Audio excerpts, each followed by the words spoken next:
बिस्मिल्लाहिर्रहमानिर्रहीम। अस्सलाम वालेकुम। कैपिटल टॉक में खुशामदीद। रमज़ान मुबारक के आगाज़ के साथ पाकिस्तान में दहशतगर्द हमलों का एक नया सिलसिला शुरू हुआ है। पहले कलात में कौमी शाहराह पर एक खातून ने ख़ुदकुश हमला किया और उसके बाद कल बन्नू में ख़ुदकुश हमलावर जो हैं उन्होंने कैंट के इलाके पे हमला किया, लेकिन ये तमाम हमले जो हैं इनको नाकाम बना दिया गया।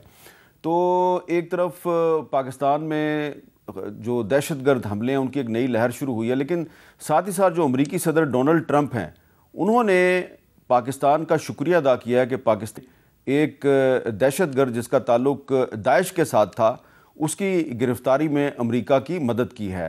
तो डोनाल्ड ट्रंप साहब ने क्या कहा, ज़रा सुनिए। ISIS terrorists killed 13 American service members and countless others in the Abbey Gate bombing during the disastrous and incompetent withdrawal from Afghanistan. Tonight I am pleased to announce that we have just apprehended the top terrorist responsible for that atrocity, and he is right now on his way here to face the swift sword of American justice. And I want to thank especially the government of Pakistan for helping arrest this monster. तो Donald Trump ने government of Pakistan का शुक्रिया अदा किया है। अब ये जो आदमी गिरफ़्तार हुआ है इसका नाम शरीफुल्लाह है, ये अफ़गान शहरी है, इसको पाक अफ़गान सरहदी इलाके से गिरफ़्तार किया गया है। अमेरिका की तरफ से जब इसके बारे में इंफॉर्मेशन पाकिस्तानी इदारों के साथ शेयर की गई तो इसको गिरफ़्तार किया गया। ये जो शरीफुल्लाह है ये 2021 में इसने काबुल एयरपोर्ट पर जो हमला हुआ था उसमें 13 अमेरिकी फ़ौजियों को इसने हलाक किया था, और 2016 में ये दाइश में यानी कि इस्लामिक स्टेट में ये आदमी जो है इसने शमूलियत अख्तियार की थी, और उसके बाद ये सितंबर 2019 में ये काबुल जेल तोड़ के भाग गया, और उसके बाद इसने जो 15 अगस्त 2021 का जो दहशतगर्दी का वाक़या उसमें भी इसकी इन्वॉल्वमेंट के बारे में सबूत मिले हैं। तो ये पाकिस्तान और अमेरिका की जो दहशतगर्दी के ख़िलाफ़ कोऑपरेशन है उसके नतीजे में इसको अमेरिका भिजवाया जा रहा है। तो ये जो सूरत हाल है इससे बहुत से सवालात जुड़े हुए हैं, और भी कुछ मामलात हैं जिस पे गुफ्तगू के लिए हमारे साथ मौजूद हैं जनाब अताउल्लाह तारड़ साहब, वफाकी वज़ीर इत्तलात। बहुत बहुत शुक्रिया अताउल्लाह तारड़ साहब। वज़ीर आज़म शहबाज शरीफ साहब ने जो है उन्होंने भी डोनाल्ड ट्रंप के शुक्रिया के जवाब में उन्होंने कहा है कि we thank US president Donald Trump for acknowledging and appreciating Pakistan role and support in counter terrorism efforts across the region. और फिर उन्होंने कहा कि जी हमारे पाकिस्तान के 80,000 फौजी और शहरी जो हैं वो इस जंग में शहीद हुए हैं। ये आपके ख्याल में डोनाल्ड ट्रंप की तरफ से जो पाकिस्तान का शुक्रिया अदा करना है इसकी कितनी अहमियत है? देखिए, मैं ये समझता हूँ कि वज़ीर आज़म साहब ने अपने ट्वीट में दो अहम इश्यूज को उजागर किया। एक तो ये कि we will continue to partner closely with the United States in securing regional peace and stability, यानी इलाकाई अमन के लिए, इलाकाई इस्तेहकाम के लिए हम अमेरिका के साथ मिलकर जो है वो काम करते रहेंगे।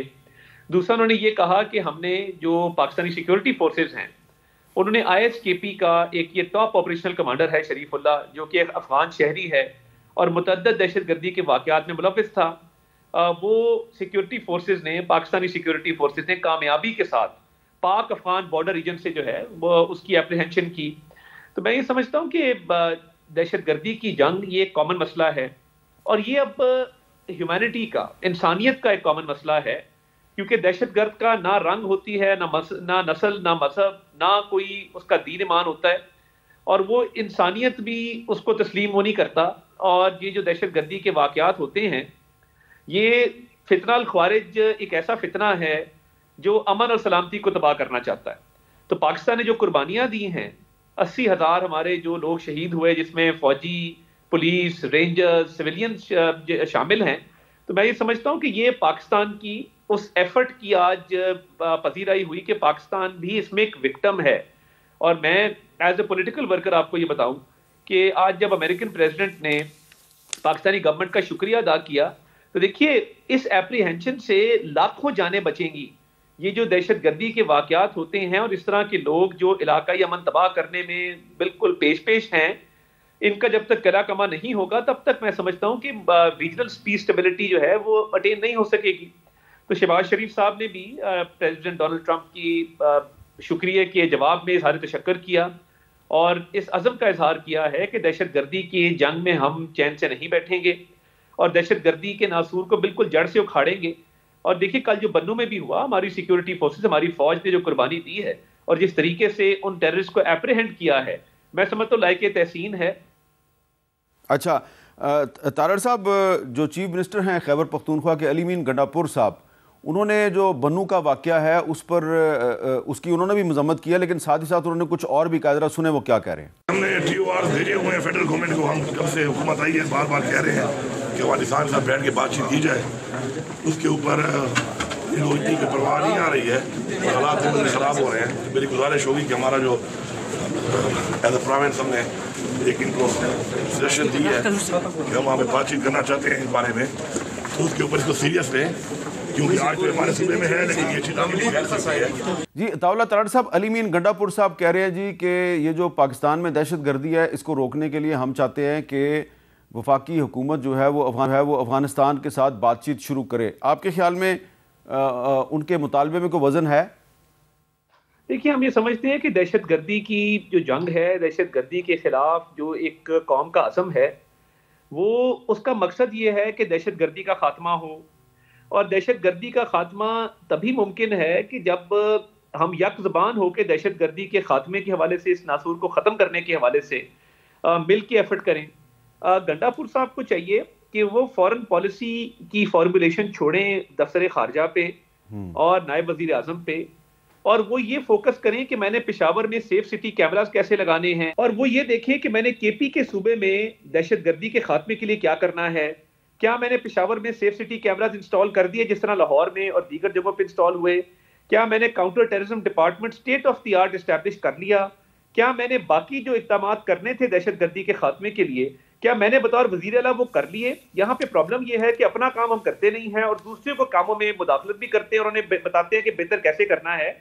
तो बेहतर होगा कि बतौर वज़ीर आला जो मैंडेट है उसमें रहते हुए वो काउंटर टेररिज्म ऑपरेशंस पे, काउंटर टेररिज्म की ट्रेनिंग्स पे और जदीद टेक्नोलॉजी के इस्तेमाल पे फोकस करें और अपने शहरियों को महफूज बनाएं, ना कि खारजा पॉलिसी के हवाले से फेडरल गवर्नमेंट को तजावीज़ दें।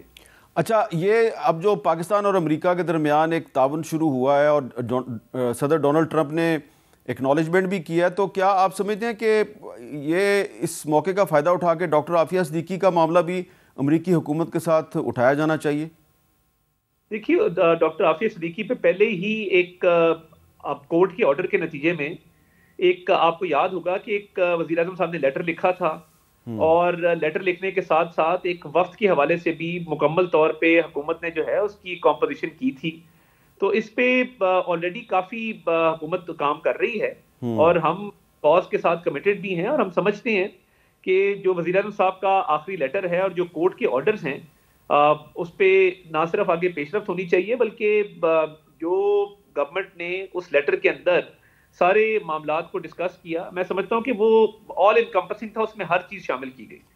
अच्छा अताउल्लाह तारड़ साहब, कल हमारे प्रोग्राम में सेनेटर फैसल वाडा साहब जो हैं उन्होंने कुछ बातें की हैं। इससे पहले वो जो सेनेट की स्टैंडिंग कमेटी ऑन मैरीटाइम है उसमें भी उन्होंने एक स्कैंडल के हवाले से गुफ्तगू की। तो आपके पास तफसीलात तो मौजूद होंगी, लेकिन ज़रा मैं एक उनका क्लिप चला देता हूँ ताकि आपसे फिर जवाब ले सकूँ। आपके ख्याल में जो मैरीटाइम अफेयर्स के मिनिस्टर हैं कैसर शेख साहब, वो इसमें इन्वॉल्व हैं कि नहीं हैं? अगर वो इन्वॉल्व नहीं भी हैं, क्रिमिनल नेग्लिजेंस तो है ना, वजीर तो वही है ना, मुजरमाना गफलत तो है ना सर। ये अगर मिनिस्ट्री ऑफ मैरीटाइम अफेयर्स में जुलाई 2024 में करप्शन हुई है, क्या वजीर जिम्मेदार है या नहीं है? आप कह रहे हैं मुजरमाना जिम्मेदार है सर, पूरी हुकूमत जिम्मेदार है। पूरी हुकूमत जिम्मेदार, तो कार्रवाई होनी चाहिए ना? नहीं, सिर्फ कार्रवाई भी नहीं होगी। मैं अपॉइंटमेंट्स के कागजात है मेरे पास सर, कि अपॉइंटमेंट्स जिस तरीके से की जा रही है, illegal appointments in port Qasim authority, the entire maritime shipping. जी अताउल्लाह तारड़ साहब, आप हुकूमत के तर्जुमान हैं, कुछ आप इसको रिस्पॉन्ड बैक करना पसंद करेंगे? सर बहुत शुक्रिया, आप अवामी इशूज़ को बड़े अच्छे तरीके से उजागर करते हैं। क्या ही अच्छा होता कि फैसल वाडा साहब इस अमर का भी जिक्र कर देते कि जिस चेयरमैन के ज़माने में ये अलेज कर रहे हैं कि इतनी बड़ी रॉन्ग डूइंग हुई है, वो 2019 को उस कैबिनेट ने लगाया था जिसमें फैसल वाडा साहब ने इसकी खुद मंजूरी दी थी। आप हैरान होंगे कि यानी फैसल वाडा साहब ने भी मंजूरी दी थी। ये 2019 में एक चेयरमैन साहब लगे और तब PTI की गवर्नमेंट थी, अली जैदी साहब वजीर थे पोर्ट्स एंड शिपिंग के, और उस कैबिनेट में फैसल वाडा साहब भी बैठते थे। तो इनको चाहिए था कि उन 2 साल के अंदर भी इतराज उठा देते और कहते कि जी KPT के मामला ठीक नहीं चल रहे। देखिए, ये अब ट्रेंड बंद होना चाहिए कि एक हुकूमत का 1 साल कंप्लीट हो रहा है और उस पे इस तरह की इल्जाम तराशी की जाए। फैसल वाडा साहब ने कभी ये तो नहीं कहा कि एफबीआर के अंदर अरबों रुपए बचाए गए। अभी प्राइम मिनिस्टर साहब की काविश से 23 अरब रुपया एक दिन में सरकारी खजाने में आया, जो बैंकों का विंडफॉल प्रॉफिट था। जो फेसलेस अप्रेजमेंट का इंपोर्टर्स को फायदा देने के लिए सिस्टम बनाया गया, अरबों रुपए की बचत हुई। जो डिजिटलाइजेशन हुई एफबीआर की, अरबों रुपए की बचत हुई। पूरी ई गवर्नेंस लाई जा रही है, वो जिक्र नहीं किया। देखिए ये 2005 का मामला है वीर साहब, और लैंड की रीलोकेशन 2007 की है, और इस पे हुकूमत का क्या लेना देना। एक ट्रस्ट है, उसका एक चेयरमैन है, उसके एक बोर्ड ऑफ ट्रस्टीज हैं।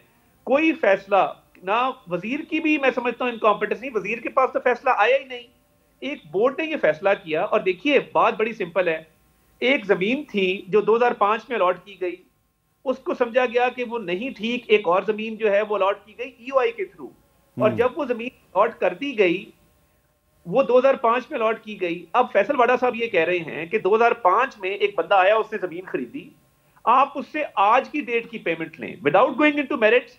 मैं नहीं कहता कि आज की लेनी चाहिए, तब की ऐसा ही है कि आप जिस बिल्डिंग में बैठे हैं, ये आपने मेरे से खरीदी हो 2005 में और आधी पेमेंट की हो, बाकी पेमेंट अभी रहती हो, तो मैं कहूं नहीं मीर साहब, आज का जो प्रॉपर्टी का रेट है आप उस पर मुझे ये बेचें। मैं इसमें जाना नहीं चाहता इस डिबेट में, मगर फैसल वाडा साहब ने सनसनी क्रिएट की। कोई 60 अरब का घपला नहीं है, कोई करप्शन नहीं है।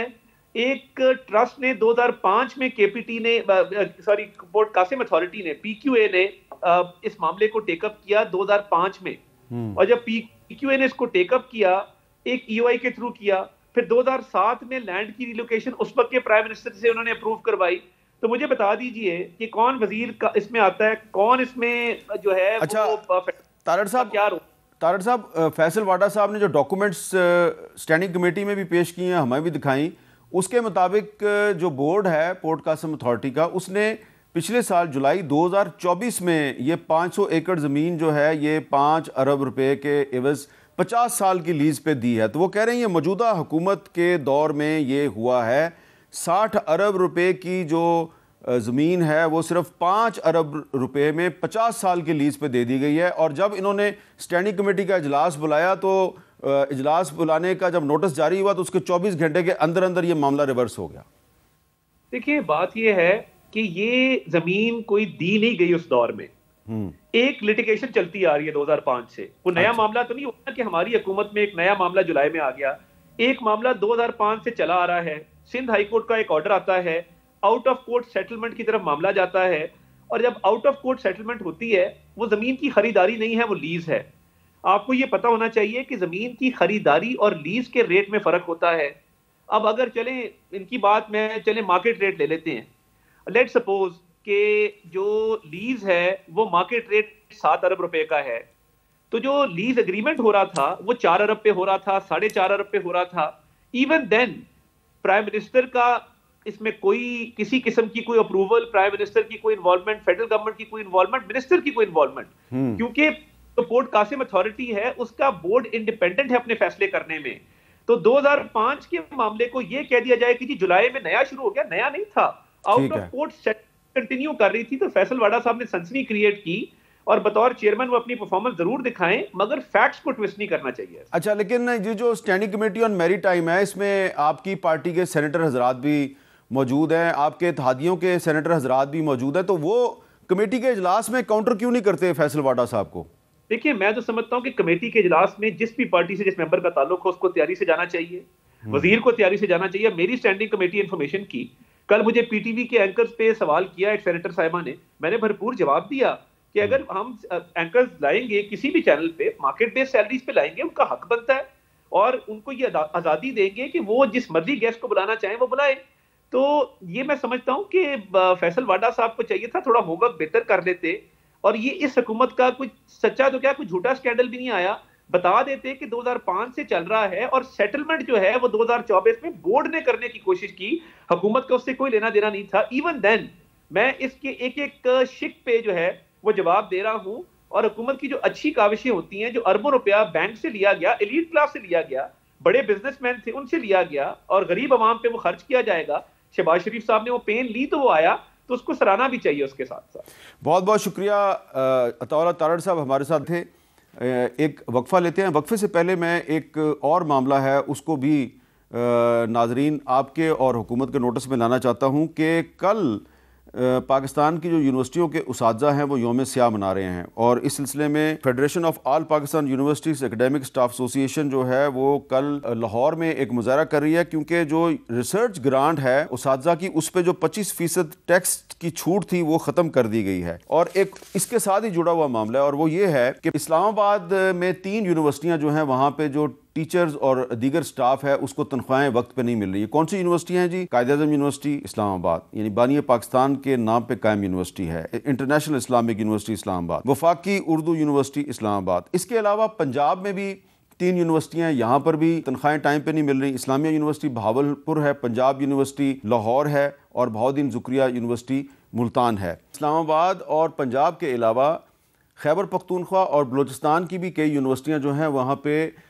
उसातिज़ा को और दीगर स्टाफ को वक्त पे तनख्वाहें नहीं मिल रही। तो हम अगर दहशत गर्दी का मुकाबला करना चाहते हैं तो वो मुकाबला उसी सूरत में होगा कि अगर हमारी जो यूनिवर्सिटियां हैं वहाँ पे सही तरीके से दर्स व तदरीस का अमल जो है वो चलता रहेगा। अगर यूनिवर्सिटियां जो हैं वहाँ पे किसी को तनख्वाह नहीं मिलेगी तो फ़ायदा किसका होगा? दहशत गर्दों का। ये एक ऐसा इशू है जिसको हम ज़रूर डिस्कस करेंगे आज। हमारे साथ मेहमान होंगे खैबर पख्तूनख्वा से और बलूचिस्तान से, उनसे बात करते हैं एक वक्फे के बाद।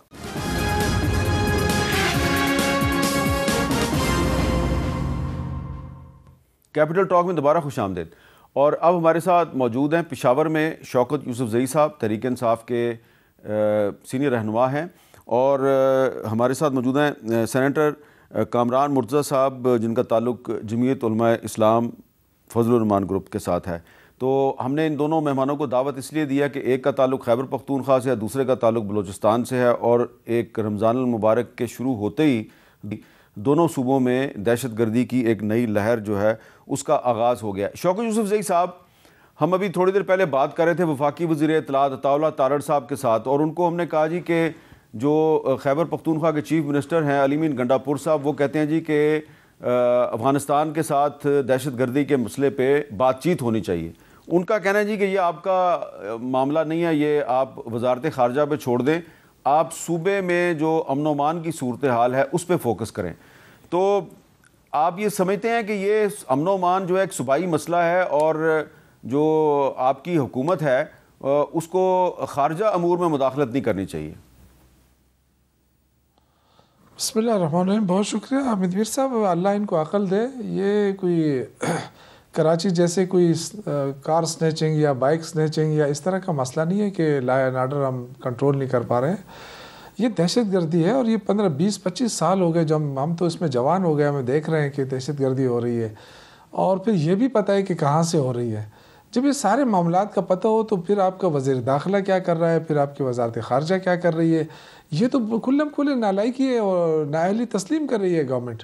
देखिए, हमने सिर्फ फ़ौज को छोड़ा हुआ है कि जी आप लड़ें, वो तो रोज़ाना शहादतें दे रही हैं, कुर्बानियाँ दे रहे हैं, उसके साथ साथ आवाम भी दे रही हैं, हमारे सिक्योरिटी इदारे भी दे रहे हैं। लेकिन हम एक चीज़ का पता है, और आप देखें कितना अरसा हो गया इस हुकूमत को कायम हुए, अफ़गानिस्तान में हुकूमत बने हुए, अब तक क्या पेशरफ की है, इन्होंने क्या बातचीत की है, आवाम को बताएं ना ज़रा, क्यों नहीं हो रही है इस पर बातचीत। और सिर्फ ब्लेम गेम के जी आप अमन व अमान का नाम दे के जी सूबाई हुकूमत नाकाम होगी, फिर तो बलूचिस्तान में तो रोज़ाना हो इस तरह के वाक़यात हो रहे हैं, उस पर खामोशी, उस पर कोई बात ही नहीं होता जी वो दहशत गर्दी हो रही है। यहाँ पे अमन व अमान की सूरत हाल को टच किया जाता है, वहाँ पे कहते हैं दहशत। तो दोनों सूबों के साथ जो ज़्यादतियाँ हो रही हैं, मेरे ख्याल से इस पर एक फुल टाइम वज़ीर दाखिला की ज़रूरत है, एक फुल टाइम ज़रूरत है कि इंगेज किया जाए अफ़गानिस्तान को। अगर नहीं करना चाहते मुज़ाकरात तो ना करें, कोई दूसरा हल बताए ना। खामोशी इख्तियार करने से क्या मतलब है? सूबाई हुकूमत ने तो यहाँ तक कहा है कि जी अगर आप चाहें तो हम बात कर लें, अगर आप नहीं करना चाहते, अगर नहीं करना चाहते तो पॉलिसी बता दें। तो आपकी पॉलिसी सामने आ नहीं रही है। आपके खारजा पॉलिसी अल्हम्दुलिल्लाह आई डोंट नो कि वो तो सिर्फ वो भी इसी पे लगा है कि जी हमारी तरक्की हो रही है। कौन सी तरक्की हो रही है इस मुल्क पे? खुदा के लिए क्यों लोगों को धोखे में रखा है? महंगाई 23 से 1.5 पे कहाँ से आ गई?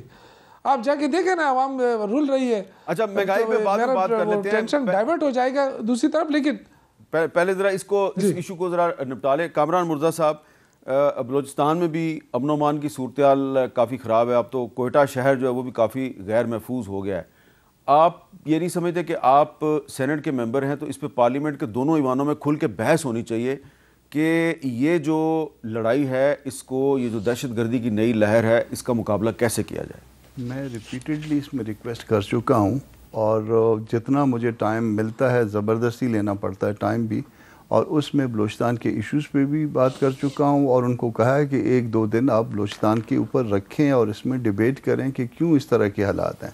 मगर हम उस हालात को डिस्कस भी नहीं करना चाहते। हाउसेस का, दोनों हाउसेस का ये हाल है इस वक्त, और इस तरह से अगर चलाना है तो इस वक्त आपके जो बलोच अजला हैं वहाँ पे आपके यहाँ रेट जो है ना सरे शाम ख़त्म हो जाती है। दिन में भी ख़ास नहीं है, मगर रात को तो बिल्कुल आप ट्रैवल नहीं कर सकते। आप देख लीजिए आपके एमपीए के साथ क्या किया उन्होंने।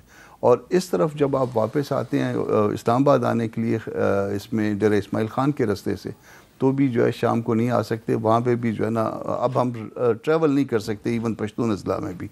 तो ये हमारे साथ मसला है। कोयटा के अंदर जो है ना, कोयटा शहर के अंदर मेन कोयटा से 2 किलोमीटर 2.5 किलोमीटर के ऊपर रोज़ जो है ना कोई दस्ती बम, कोई राकेट, ये रोज़ की बात। अच्छा कामरान मुर्तज़ा साहब, डोनाल्ड ट्रंप ने आज पाकिस्तान का शुक्रिया अदा किया है कि जी आपने एक दाइश का दहशतगर्द शरीफुल्लाह पकड़ कर हमारे हवाले कर दिया।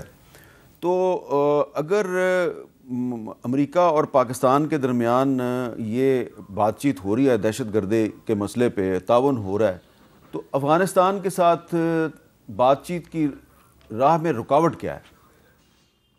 रुकावट इनकी अना है। मौलाना साहब गए थे और मौलाना साहब ने कुछ माहौल जो है वो बना के इनको दिया था और सारी बातें बता भी दी थी, और आगे बात अब रियासत ने बढ़ानी थी। अब रियासत या तो बढ़ाना नहीं चाहती है, किसी और के जो है पेज पे है। जिस तरह से अब आप इंग्लैंड में भी थे कुछ दिन पहले, और अब अमेरिकन का जो है वो शुक्रिया का वो आ गया, पैगाम आ गया। और ये अगर हम किसी और का कोई मामला तो नहीं खेल रहे अफ़गानिस्तान में। अब वो 7 बिलियन वाले असले की भी बात शुरू हो गई है। ट्रंप साहब बात कर रहे हैं कि जी हम असला छोड़ आए थे, तो अब वापस असला लेने की आपके ख्याल में जो अमेरिका ने असला अफ़गानिस्तान में छोड़ा है, क्या वो वापस नहीं होना चाहिए अमेरिका को, क्योंकि वो असला तो पाकिस्तान में इस्तेमाल हो रहा है?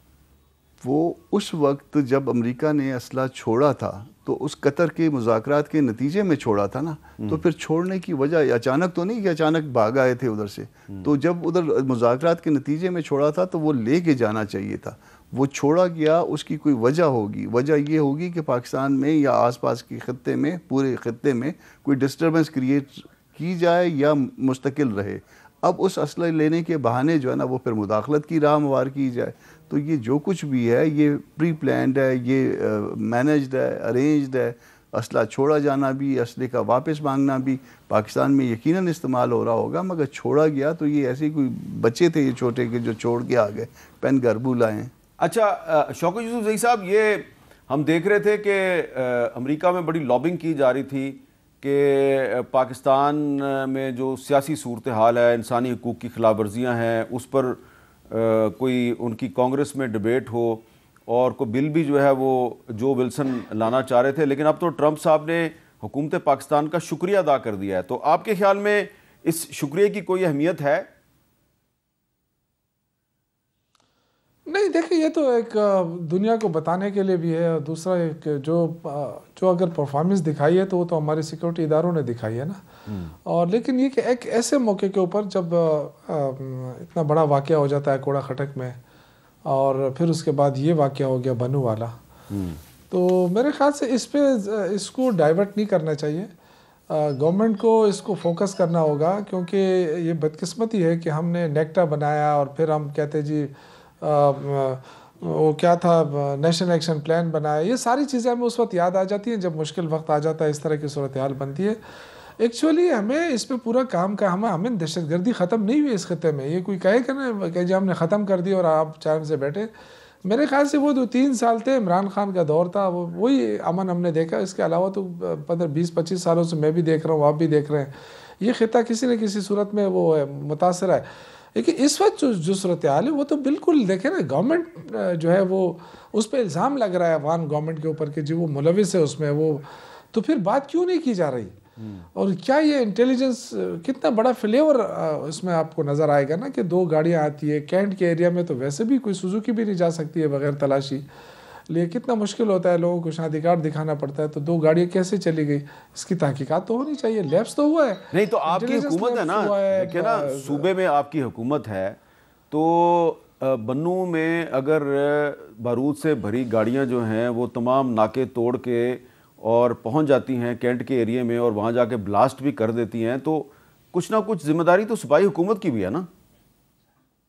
बिल्कुल, मैं ये देखें हमारी जिम्मेदारी भी है, लेकिन देखें जो बॉर्डर से जब चीज़ें आने लगती हैं और हम ये कहें कि नहीं अब सूबा जिम्मेदार है, बॉर्डर पे भी सूबा रोके और अंदरूनी तौर पे भी सूबा रोके, तो देखें कि रिस्पॉन्सिबिलिटी इस वक्त बदकिस्मती से जो इस वक्त पॉलिटिकल अदम इस्तेकाम है मुल्क के अंदर, वो सारा फोकस जो है ना वो पीटीआई को क्रश करने के लिए, अब ये फोकस जो है ना अफ़गानिस्तान की तरफ होना चाहिए, बातचीत होनी चाहिए। अगर बातचीत नहीं करना चाहिए तो कोई और पॉलिसी बता देना, ये ताने तो ना दे कि जी ये तो तालिबान हामी है फलां है।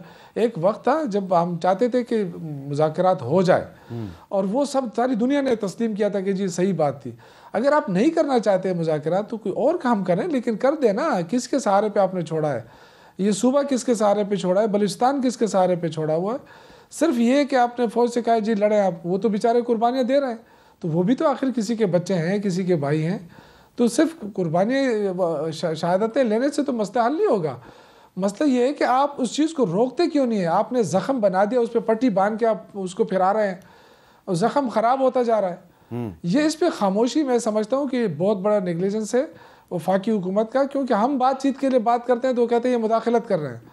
हम चलो मुदाखलत नहीं करें, आप करें, आप तो जाए ना। आपका वज़ीर दाखिला कितनी मरतबा काबुल गया है, आपका वजारत खारजा जो है वो कितनी दफ़ा काबुल गए हैं, क्यों नहीं गए? आप अपने हमसाये को बदल सकते हैं। ठीक है, अच्छा। आप ये बड़ी अजीब सी बात है कि जहाँ से आपका मसला पैदा हो रहा है उसको आप तवज्जो नहीं दे रहे हैं। अच्छा, आप अमेरिका कितना दूर बैठा हुआ है उसका क्रेडिट आप ले रहे हैं, तो अच्छा। मुझे तो समझ नहीं आ रही है। फिर आप सूबे को देखें, एक वक्त ऐसा था जब ये फाटा जो था, ये जो हमारे बग़ैर तनख्वाह के जो सिपाही बने हुए थे, इनकी वजह से काफ़ी एक बफर जोन कायम हुआ था।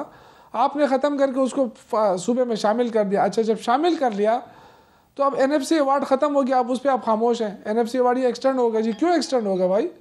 फिर 2000 अरब रुपए सूबे के बकायात वफाक के ऊपर आप नहीं दे रहे हैं, तो एक सूबा इतने मुश्किल में है, आप हर चीज़ की मुखालफत कर रहे हैं, हर चीज़ में उसको नीचे दिखा रहे हैं, तो ये तो बड़ी ज़्यादती है। अच्छा, मेरे ख्याल से ये सिर्फ ऑपरेशनों से मसले हल नहीं होंगे, आपको दो टूक बात करनी होगी। कामरान मुर्जा साहब, बलूचिस्तान में तो PTI की हुकूमत नहीं है, वहाँ तो पीपल्स पार्टी और मुस्लिम लीग नून और कुछ दीगर जमातों की एक मखलूत हुकूमत है, वहाँ पे क्या मसला है? मसला जो बुनियादी मसला जो है ना, लोगों को राइट्स के न देने, क्या मैं पहले भी कई दफ़ा कह चुका हूँ कि हमारे यहाँ जो है ना आर्टिकल 4 के इन्फोर्समेंट का मसला है। मेरे साथ जो सलूक करें कानून के मुताबिक करें। आप मुझे उठा के ले जाते हैं, आप मुझे मार देते हैं, अब उससे ज़्यादा जो है ना कुछ तरक्की भी कर ली है, जलाने का अमल भी शुरू हो गया है। तो जब ये अमल जारी रहेगा तो फिर अमन कभी भी नहीं आएगा। ये आज की जो ज़्यादा आबादी है पाकिस्तान की वो यूथ पे है, 65 से 70% जो है, ये 65 मेरे ख्याल 65% जो है यूथ है, और वो यूथ जो है वो सारी आपके अगेंस्ट है। फिर उसके ऊपर आपने जलती पे तेल ये डाला कि इलेक्शन जो है ना वो फज कर लिए। अब आपका रिप्रेजेंटेटिव भी कोई नहीं है, जितने लोग बैठे हैं उनकी कोई रिप्रेजेंटेटिव कैपेसिटी नहीं है। वो प्रेफर करेंगे कि कोयटा में बैठे रहें, अपने इलाकों में जाने जोगे नहीं है। आपने एक देख लिया कि तबलीग पे एक MP हमारे साहब गए हुए थे और उनको डिसआर्म किया। तो ये जब इस तरह के हालात होंगे, आप इस तरह से मैनेज करेंगे तो फिर आपसे चीज़ें दूर जा रही हैं, आपके हाथ से निकल रही हैं। अच्छा, एक कुछ और भी इश्यूज़ हैं, मैंने उसका पहले भी जिक्र किया है कि मसलन खैबर पख्तूनख्वा और बलूचिस्तान में कुछ आला तालीमी इदारे हैं, यूनिवर्सिटियाँ हैं, वहाँ पे उसातिज़ा जो हैं उनको तनख्वाहें नहीं मिल रही। मसलन खैबर पख्तूनख्वा में ज़रई यूनिवर्सिटी पेशावर है, इस्लामिया कॉलेज यूनिवर्सिटी पेशावर है, यूनिवर्सिटी ऑफ स्वाबी है, बादशाह खान यूनिवर्सिटी चारसदा है। बलूचिस्तान में यूनिवर्सिटी ऑफ बलूचिस्तान कोयटा है, Sardar Bahadur Khan women university Quetta, Lasbela university of agriculture water and marine sciences, Balochistan university of engineering and technology Khuzdar. इन यूनिवर्सिटियों के उसातिज़ा को वक्त पे तनख्वाह नहीं मिलती। जब उसातिज़ा को तनख्वाह वक्त पे नहीं मिलेगी तो वो बच्चों को, स्टूडेंट्स को पढ़ाएंगे क्या? ये एक ऐसा मामला है कि जिसको मीडिया भी नज़रअंदाज करता है। तो इस पे बात करते हैं एक वक्फे के बाद।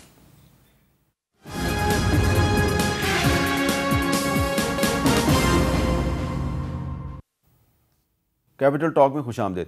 शौकत यूसुफजई साहब, पंजाब में भी कुछ यूनिवर्सिटियां हैं, वहाँ पे भी उसातिज़ा को वक्त पे तनख्वाह नहीं मिल रही, बल्कि लाहौर में तो कल टीचर्स जो हैं, यूनिवर्सिटियों के उसातिज़ा जो हैं वो मुजाहरा भी कर रहे हैं। आपके सूबे में 4 यूनिवर्सिटियाँ ऐसी हैं जहाँ पे वक्त पे तनख्वाह नहीं मिल रही, इसकी क्या वजह है? देखिए ये सब बदकिस्मती है कि एग्रीकल्चर यूनिवर्सिटी से मैं ख़ुद पढ़ा हूँ, लेकिन हमारे उस दौर में टिपान प्रोजेक्ट आया और उसने धड़ाधड़ हमारी बिल्डिंगें बनती रही और एक्सपेंशन होती रही, और यहाँ तक एक्सपेंशन हुआ कि उसके अपने अखराजात इतने ज़्यादा हैं कि पूरा एक बल्दियाती जो चेयरमैन होता है तहसील, उसके बजट से बराबर होता है। तो ये कई दफ़ा, चूँकि मैं ख़ुद भी उसका मेंबर भी रहा हूँ सिंडिकेट का, उसमें तो उसमें कोशिश ये की गई कि अखराजात को कम किए जाएँ और जो एग्रीकल्चर यूनिवर्सिटी के जो रिसर्च वगैरह हैं और सिर्फ उसके लिए अखराजात किए जाएँ, बाकी जो चीज़ें हैं उसको थोड़ा कम किया जाए। लेकिन अब तो काफ़ी बेहतर हो गई है, अब वो चीज़ नहीं है जो पहले बहुत ज़्यादा इशू था। अब इंशाअल्लाह ताला इस पर पिछले दिनों भी कुछ पैसे रिलीज़ किए हैं, लेकिन एक मुस्तकिल हल चाहिए इसका, नो डाउट, क्योंकि यूनिवर्सिटियाँ धड़ाधड़ बनती जा रही हैं, एक दूसरे को ताने मिल रहे हैं कि जी आपने कितनी यूनिवर्सिटियाँ बनाई, वो कह रहे हैं हमने इतनी बनाई। लेकिन उसका जो बेसिक चीज़ है कि उसकी सर्वाइवल है, उसको कैसे आपने फंडिंग कैसे करना है, कितना करना है, ये सारी चीज़ें मेरे ख्याल से, और इस पर कोई कमेटी बन गई है हमारी। अच्छा। वो इस चीज़ को देख रही है, इंशाल्लाह सुबह में ये मसला अब हल हो जाएगा इसका। अच्छा जी, कामरान मुर्जा साहब, बलूचिस्तान में तो यूनिवर्सिटियाँ वैसे ही कम हैं, और जो हैं वहाँ पे तनख्वाह नहीं मिल रही। वो वजह मैं बताता हूँ, तालीम हमारी तरजीह ही नहीं है। जब तालीम तरजीह नहीं होगी तो फिर तनख्वाह नहीं मिलेगी। अब सारा उसमें जो हमने जब अभी तक शायद मुशर्रफ की गवर्नमेंट थी, आपको भी याद होगा, हमने तमाम पॉलिटिकल पार्टीज़ ने ये तय किया था कि एक सर्टन परसेंटेज जो है वो एजुकेशन के लिए हम रखेंगे अगर कोई भी पार्टी गवर्नमेंट में आई। तो उसके बाद जो भी गवर्नमेंट में पार्टी आई है उसने कभी वो जो अमाउंट हमने तय की थी वो कभी जो है ना वो हमने तालीम के लिए नहीं रखी। ये एक बात। फिर अब ये सूबाई हुकूमत को जो उनको वो देना होता है उनकी तो वो उनको फ़ंड पूरे नहीं दे रही। हमारी हर यूनिवर्सिटी हर 2-4-6 महीने के बाद उसके तमाम इस्ताद जितने हैं वो स्ट्राइक पे होते हैं, यूनिवर्सिटी बंद होती है, कभी बच्चे नहीं आते, कभी उस्ताद नहीं आते, और उसके बाद जो है ना ये एक अजीब सा चक्कर है जो चलता रहता है। HEC ने एक सर्टन परसेंटेज देनी होती है। HEC को जो अमाउंट आज से 10 साल पहले मिलती थी यूनिवर्सिटियों की, आज भी वही मिलती है। यूनिवर्सिटियाँ बढ़ गई, बच्चे बढ़ गए, स्टूडेंट बढ़ गए, उस्ताद बढ़ गए, पेंशन के मसाइल बढ़ गए, मगर वो जो 10 साल पहले जो पैसे थे वो उसी में उसने तमाम यूनिवर्सिटियों को वो ग्रांट एंड एड वगैरह। देखिए बलूचिस्तान में सिर्फ एक वुमेन यूनिवर्सिटी है, सरदार बहादुर खान वुमेन यूनिवर्सिटी कोयटा, ठीक है जी। तुरबत से लेके और खरान तक बच्चियाँ हैं वो इसी यूनिवर्सिटी में जाती हैं। तो यहाँ पे भी अगर टीचर्स को तनख्वाह नहीं मिलेगी तो फिर ये बच्चियाँ कैसे पढ़ेंगी? वो बच्चियाँ फिर वो अल्टीमेटली ये कि टीचर स्ट्राइक पे होते हैं, बच्चियाँ यहाँ हॉस्टल में बैठी रहेंगी और पढ़ाई नहीं होगी। आपने कभी सेनेट में ये इशू डिस्कस किया? कभी ये कई दफ़ा हो चुका है ये। अच्छा। बिल्कुल मैंने खुद रेज़ किया क्योंकि ये बलूचिस्तान का मसला है, तो ये इसको हमने कई दफ़ा रेज़ किया, सादिक संजरानी साहब के दौर में किया है और ये रिपीटेडली डिस्कस होता रहा है, कमेटीज़ में डिस्कस किया है। अभी ये इसको कमेटी में लिया हुआ था, अभी हमने चंद दिन पहले भी जो है ना एजुकेशन। तो इस मसले का हल HEC के पास है, HEC के पास है, सूबाई हुकूमत के पास है और फेडरल। लेकिन आप देखें ना कि HEC जो है वो तो इस्लामाबाद में Quaid-e-Azam university, international Islamic university, वफाकी उर्दू यूनिवर्सिटी, वहाँ पे भी उसातिज़ा को तनख्वाहें नहीं मिल रही टाइम पे, 2-3 महीने की तनख्वाहें नहीं मिल रही। उसका जो मेन रीज़न ये है कि चूंकि एजुकेशन हमारी तरजीह नहीं है, हम उसको वो पैसे दे रहे हैं HEC को जो 10-15 साल पहले दिया करते थे। अब उसमें जो है ना वो मुमकिन नहीं है कि तनख्वाहें बढ़ गई हैं। चले शौकत यूसुफजई साहब, आप बताएं ना, आप कह रहे हैं कि हमने एक कमेटी बना दी है, मसला हल हो जाएगा, तो थोड़ा सा बताएं कौम को कि आपने ये मसला कैसे हल किया ताकि बलूचिस्तान और पंजाब भी आपसे कुछ सीख लें। देखें, ये जो आपने HEC की बात की, पहले मैं उस पर बात करता हूँ, क्योंकि देखें HEC जो थी ना वो पहले यूनिवर्सिटियों को सपोर्ट करती थी, अब उन्होंने एकदम हाथ खींच लिया है। ये जो ज़्यादा बहरान पैदा हुआ इस वजह से भी हुआ है कि वफाक जो है वो HEC जो है वो आप बिल्कुल यूनिवर्सिटियों को, अपनी मर्ज़ी वाली यूनिवर्सिटियों को सपोर्ट करेगी, लेकिन जो हमारी यूनिवर्सिटियाँ उनको बिल्कुल उन्होंने सपोर्ट करना छोड़ दिया है। तो वो जो सारा बर्डन था वो सूबाई हुकूमत के ऊपर आ गया है। और हाल तो यही है, देखें आपने जो यूनिवर्सिटियाँ बनाई है उनको चलाना तो है हर सूरत में, आपने बजट भी बनाना है, बजट में भी रखना है, लेकिन मसला क्या होता है, हमारा बजट बनता है तो हम तो सारा डिपेंड करते हैं वफाक के उसके ऊपर। जो हमारी सारी रिसीविंग होती है वो तो ज़्यादातर जो है ना वो वफाक से आती है। इस वक्त भी तकरीबन 2000 अरब रुपए हमारे वफाक के ज़िम्मे हैं। वफाक नहीं दे रही, NFC अवार्ड नहीं कर रही, नहीं उस पुराने NFC अवार्ड पे हम चलेंगे तो फिर देखें ना, अब फाटा हमारे साथ आ गया तो क्या फाटा को हम इसी तरह छोड़ दें? वहाँ हम कोई तालीमी इदारा नहीं बनाएंगे। हमें ताना तो मिलता है कि जी आपको हम दहशतगर्दी के ख़िलाफ़ जो जंग हो रही है उसमें हम आपको 1% दे रहे हैं, लेकिन आप ये नहीं देख रहे हैं कि हमारा नुकसान कितना हो रहा है। ठीक तो है। वो सारी चीज़ें मिला के मेरे ख्याल से वो सूबाई हुकूमत का और वफाकी हुकूमत का जो इंटेलिजेंस जो कोऑर्डिनेशन है ये बेहतर किया जाए इस हवाले से, दहशतगर्दी के हवाले से, और ये जो वसाइल के तकसीम है ये दुरुस्त किया जाए। वफाक से अगर वसाइल की तकसीम दुरुस्त हो जाए सुबह तक सारे साल बजट बन जाता है, हम रिफ्लेक्ट करते हैं अपने बजट के अंदर कि हमें इतना पैसा मिलेगा वफाक से, मुख्तलिफ डिविजिबल पूल से, NHP के रॉयल्टी से, लेकिन वो मिलता नहीं है, वो रुक जाता है। जब वो रुकता है तो फिर यहाँ चीज़ें सफ़र हो जाती हैं। अब हर साल, चूँकि मैं खुद ही 9 साल रहा कैबिनेट उसमें, मुझे पता है कि बहुत सारी चीज़ें हमारी इस तरह रह जाती है सूबों में। हो सकता है बलूचिस्तान का भी ये इशू हो कि वफाक रिलीज़ नहीं करती है, वफाक पैसे नहीं देती है। तो जब इतना मुश्किल हालात में भी हमें पैसे नहीं मिल रहे हैं कि हमें कुरम जैसा मसले का सामना है, हमें दहशतगर्दी का सामना है, हमें यूनिवर्सिटियों का सामना है, आपको पैसे मिलते उसके बावजूद हमें आपको पैसे मिलते नहीं है। कामरान मुर्तज़ा साहब के सूबे में क्या होता है जी? जी पैसे हम वापस करते हैं वफाक को, आप वापस कर देते हैं? हम वापस करते हैं, हम इतने ताबेदार बच्चे हैं। नहीं तो क्यों आप ये यूनिवर्सिटियों के जो टीचर्स हैं इनकी तनख्वाहें क्यों? आप पूछें ना ज़रा किसी से पूछें इसको कि आप पैसे हर साल के बाद वापस चले, आप ये वक्त मिला तो ये तो मैं वज़ीर आज़म साहब से पूछ सकता हूँ, और तो मैं किसी से नहीं पूछ सकता। इजाज़त दीजिए, बहुत शुक्रिया आपका जनाब कामरान मुर्तज़ा साहब और शौकत यूसुफ ज़ई साहब। देखें मसला, डोनाल्ड ट्रंप साहब जो हैं उन्होंने एक दहशतगर्द की गिरफ्तारी पे पाकिस्तान का शुक्रिया अदा कर दिया, बड़ी अच्छी बात है, पाकिस्तान की बहुत बड़ी कामयाबी है, एक्नॉलेजमेंट होगी पाकिस्तान की एफर्ट्स की। लेकिन ये जो दहशतगर्दी है इसका अगर आपने मुकाबला करना है तो इसके लिए पाकिस्तान में आपको जो अपना एजुकेशन सिस्टम है उसको मजबूत करना पड़ेगा, और ख़ास तौर पे जो यूनिवर्सिटियां हैं वहाँ पे जो उस्ताद पढ़ा रहे हैं उनको तनख्वाहें तो दें। अगर आप उनको तनख्वाहें नहीं देंगे तो जो स्टूडेंट्स हैं वो यूनिवर्सिटियों में नहीं जाएंगे, और अगर वो यूनिवर्सिटियों में नहीं जाएंगे तो किसके हाथ मजबूत होंगे? दहशतगर्दों के। बस इतना ही आपको बताना था। इजाज़त दीजिए, अल्लाह हाफ़िज़।